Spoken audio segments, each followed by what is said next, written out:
Good morning, everyone. Today's devotions are about ears to hear. Don't just listen to God's word, you must do what it says. James chapter 1, verse 22. Your ears are an amazing creation.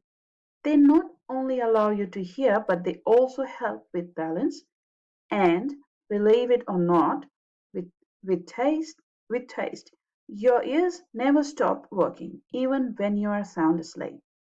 Your ears work by capturing sound waves in the outer ear, which is called the pinna. That's the part of the ear you can see. Sound waves funnel down into the middle ear where they turn into vibrations and then they travel to the eardrum.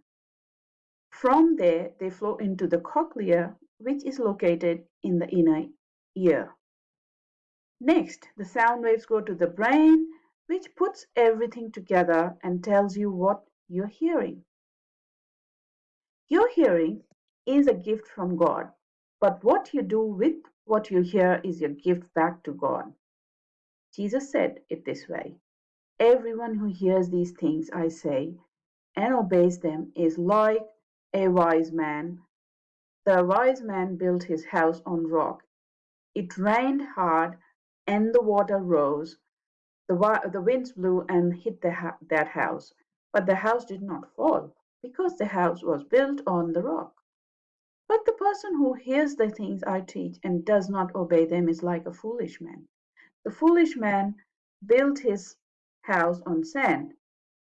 It rained hard, the water rose, and the winds blew and hit that house.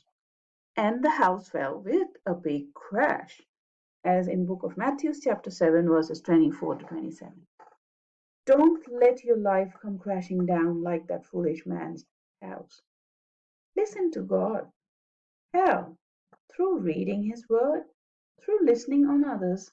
Teach it, and through listening to the Holy Spirit as He reminds you of things God has said.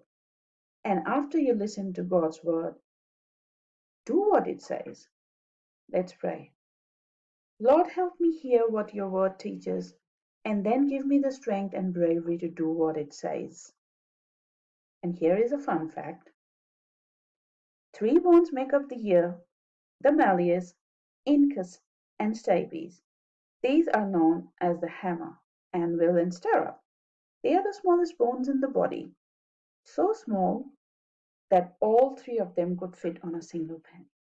And this proves how God is so amazing. I hope you have a nice day.